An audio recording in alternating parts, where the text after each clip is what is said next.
سورۃ الناس شروع کرتی ہوں اللہ کے نام سے جو بے انتہا مہربان نہایت رحم فرمانے والا ہے۔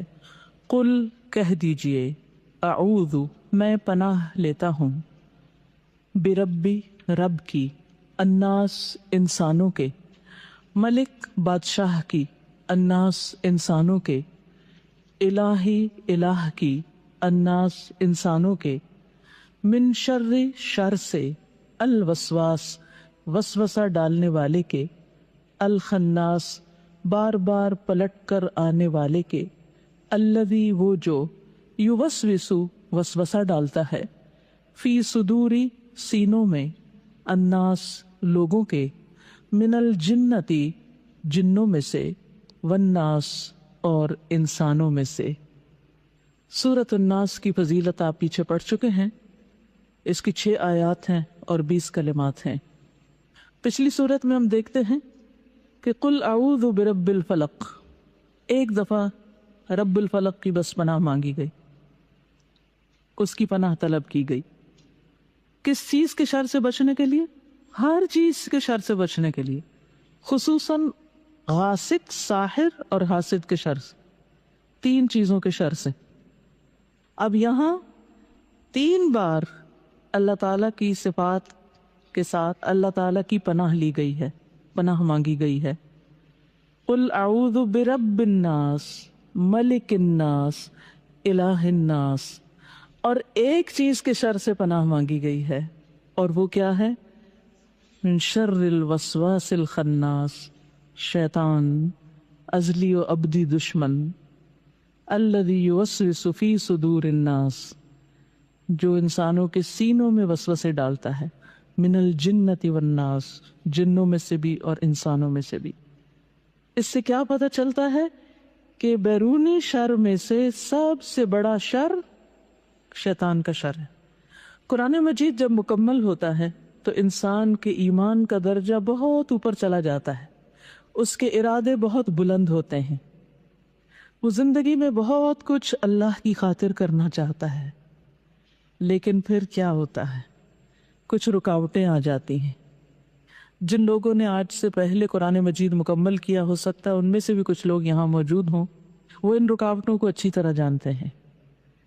ایک رکاوٹ انسان کے اپنے اندر سے ہوتی، اپنے ہی گناہوں کی رکاوٹ ہوتی کہ وہ قرآن سے وہ تعلق نہیں رکھ پاتے جو رکھنا چاہیے، اللہ کی عبادت اس طرح نہیں کر پاتے جس طرح کرنی چاہیے، اللہ کے دین کی خدمت اس طرح نہیں کرتے جیسی کرنی چاہیے، اور پھر ایک رکاوٹ باہر سے آتی، اور وہ ہے شیطان کی ڈالی ہوئی رکاوٹ، جو غیر محسوس بھی ہوتی ہے اور انسانوں کی شکل میں بھی ہوتی۔ شیطان خود بھی وسوسے ڈالتا ہے اور دوسرے انسانوں کو بھی ٹول بنا کر استعمال کر کے ہمیں نقصان پہنچانے کی کوشش کرتا ہے۔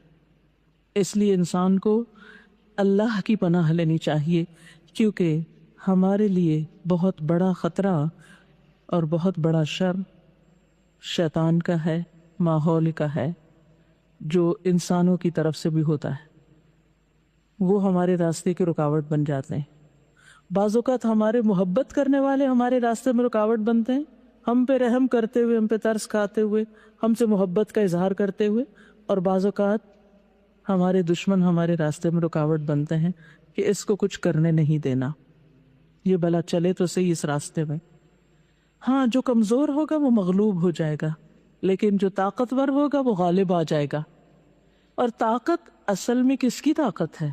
اللہ کی طاقت ہے، اور اللہ کی طاقت کا فائدہ یا اس سے اللہ سبحانہ وتعالی کس کو طاقتور کرتا ہے؟ جو اللہ کی مدد لیتا ہے، اللہ کی پناہ لیتا ہے، جو اس کو پکارتا ہے، جو اس پر بھروسہ کرتا ہے، جو اس سے ڈرتا ہے، جو اس کی اطاعت کرتا ہے، جو اس پہ توکل کرتا ہے، اللہ تعالیٰ اس کو پھر اپنی رحمت سے بچاتا ہے ان سارے قسم کے نقصانات سے، اس سارے شر سے۔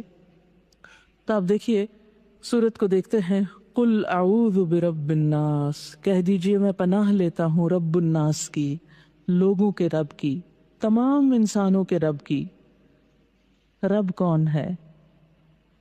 جس نے پیدا کیا، خالق، وہ کون ہے جو ہے ہمارا مالک اور ہماری ہر چیز کا مالک، اور وہ کون ہے جو ہمارا مدبر ہے، جو ہمارا رازق ہے، جس کے ہاتھ میں ہماری زندگی اور موت ہے، جو ہماری ہر چیز کے اوپر اختیار رکھتا ہے، ہمارا نفع نقصان اسی کے ہاتھ میں ہے، جو ہمارا رب ہے، جس نے ہمیں پیدا کیا اور ابتدا سے لے کر آج تک ہمیں کھلا رہا ہے، پلا رہا ہے، ہماری ساری ضروریات پوری کر رہا ہے، ہمیں دنیا میں گرو کرنے کے لیے جسمانی طور پر، روحانی طور پر، علمی طور پر، ہر اعتبار سے جو کچھ دیا اسی نے دیا ہے، جو ہماری ہر ضرورت پوری کر رہا ہے، وہ ہے ہمارا رب، اور صرف ہمارا نہیں، رب الناس، تمام انسانوں کا، ہر ایک کی ضرورت پوری کر رہا ہے، ملک الناس، جو لوگوں کا بادشاہ ہے۔ بادشاہ جو ہوتا ہے وہ ہوتا ہے جو جس چیز پہ چاہے تصرف کرے، جس چیز کو جیسے چاہے استعمال کرے، اس کی اتھارٹی، اس کی ڈومینین، اس کا کنٹرول ہر چیز پر ہوتا ہے، وہ جس چیز کو جب جہاں سے چاہے لے لے، جس طرح چاہے استعمال کرے۔ ملک الناس، سب انسانوں کے بادشاہ اللہ، جہاں رب العالمین ہے وہاں مالک یوم الدین بھی ہے، ہمارے انجام کا مالک بھی وہی ہے۔ لمن الملک اليوم، للہ الواحد القہار، اور پھر لہو ملک السماوات والارض، آسمان و زمین کی بادشاہت اسی کے پاس ہے، للہ ملک السماوات والارض، الملک القدوس، تو وہ ہے ملک الناس، الہ الناس، جو سارے لوگوں کا الہ ہے، اصل معبود وہی ہے۔ الا لہ الخلق والامر، اسی کی ہے مخلوق اور اسی کا چلے گا حکم، اسی کی عبادت کرنا سب پر لازم ہے۔ وہ اپنی الوہیت میں بھی اکیلا ہے، بادشاہ بھی اکیلا ہے، سب بادشاہوں کا بھی بادشاہ ہے۔